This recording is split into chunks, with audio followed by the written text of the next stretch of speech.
into, I should say we're getting into, because I'm here with my brother Brett. Hello. The second to last booster opening of Star Wars CCG and Star Wars Miniatures, at least for a while. This is a Champions of the Force pack. I think I've only ever opened one of these. I think it was when you came out to Nebraska and we opened it together. I've only ever opened one of these on camera. I bought a bunch back in the day. But really cool set. Chances are you're going to get somebody with a lightsaber. So if you like Star Wars, it's hard to be too disappointed with any of that.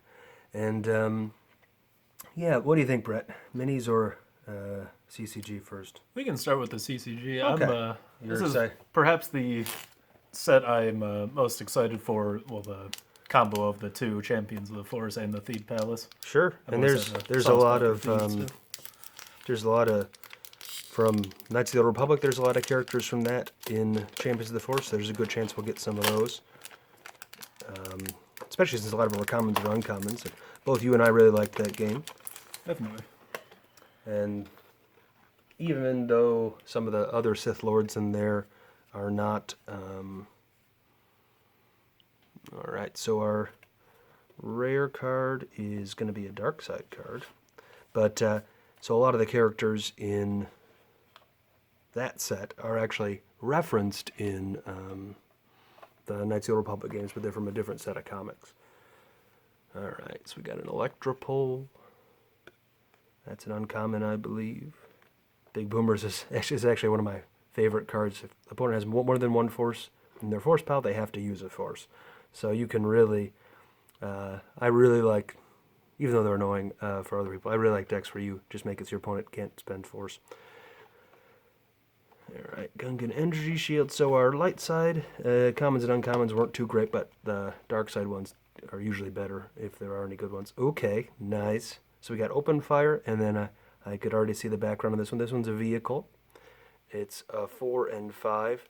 This is one of the best uncommons in the game in terms of most fun to play and most valuable. It's an armored attack tank. So, Brett, you know enough about Star Wars CCG to know that adding 2 Battle Destiny is pretty good. It's pretty great, yeah. Yeah. So, yeah, well, pilot at same side as a Battle Droid adds 2 Battle Destiny. So, really powerful vehicle and a lot of fun to play. Infantry droid. A unique droid starfighter, which kind of goes against the nature of droid starfighters, but that's all right.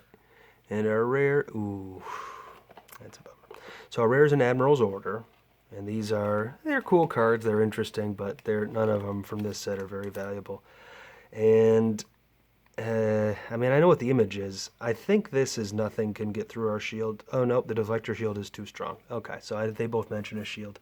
Interesting text. They have Destiny 6. You put them back in your deck, but I'm actually I'm much more excited about the tank than I am about the rare. So I'm gonna put the tank off to the side here, and we'll get going with the miniatures.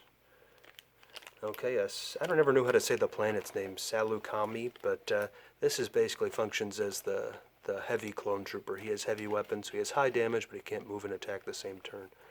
Do you even know, Brett? I mean, I'm assuming that was from Revenge of the Sith. It was one of the ones they show for a few seconds when they're doing Order 66. Yeah, when they're on the speeder bikes and the clone troopers shoot the speeder bike. Yeah. Okay, so that was. Well, it used to be Adi Gallia, but Stas Oli, I think, was the one. Okay. Well, here's our. I'm going to open this one up. But okay, so now I know what Salukami was, but I don't even remember seeing those guys in there. It's kind of funny the guys on the super mobile speeders have heavy weapon and they can't attack and move in the same turn.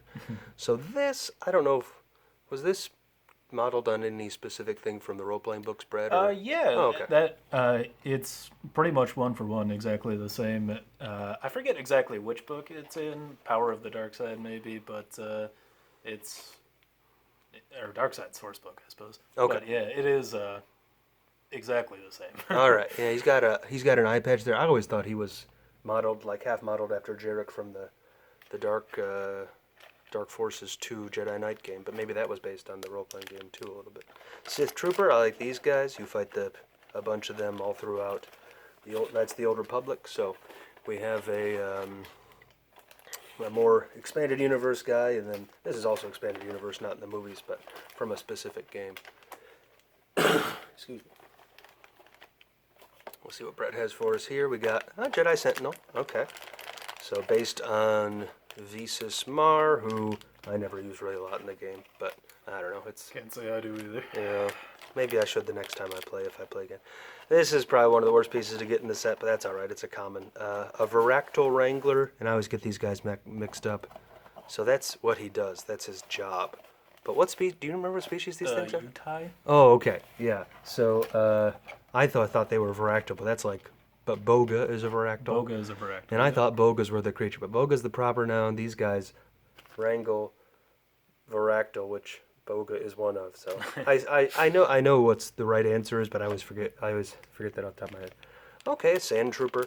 This guy is, I don't know if I can say affectionately called the Marshmallow Trooper, but he is called the Marshmallow Trooper because as a stormtrooper, for whatever reason, his head is just too round for a stormtrooper or a sand trooper. I'm trying to get into focus there. So, yeah, they made a sculpt in Imperial Entanglements that was much better.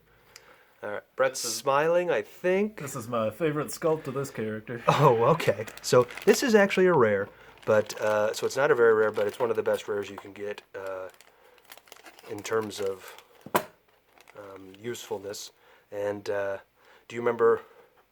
Well, he's actually not the first piece to have quad attack. Trivia question, but I'm going to put you on the spot. Do you know the first piece to have quadruple attack? Well, I'm just going to go ahead and assume it's a General Grievous. Yeah, it is. It is. Yeah, General Grievous Jedi Hunter from Revenge of the Sith, whom we did not get in the Revenge of the Sith pack that we opened.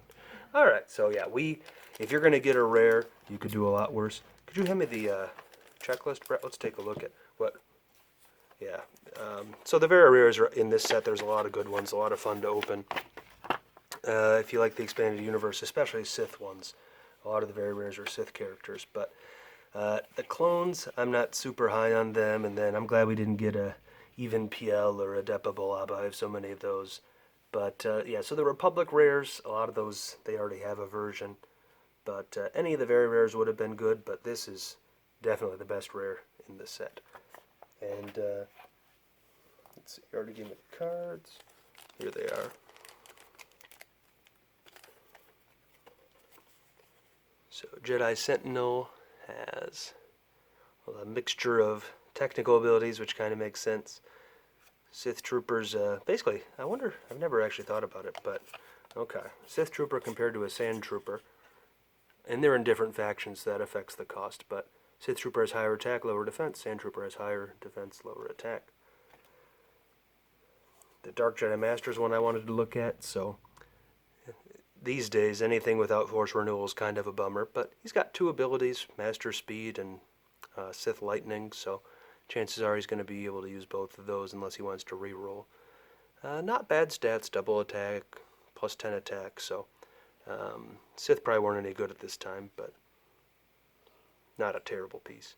And this guy has only Force 3, but you can use him with Darth Sidious, who can use his points, but quadruple attack, deadly attack, so yeah, doubles your chance of getting a critical hit and you attack 4 times, plus lightsaber assault to move up on somebody.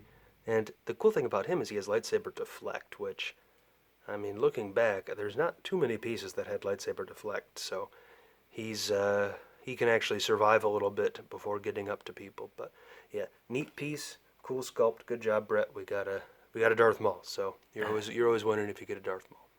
But that is our second to last pack that we'll be doing of these. And thanks for watching. Hope you tune in for the next one.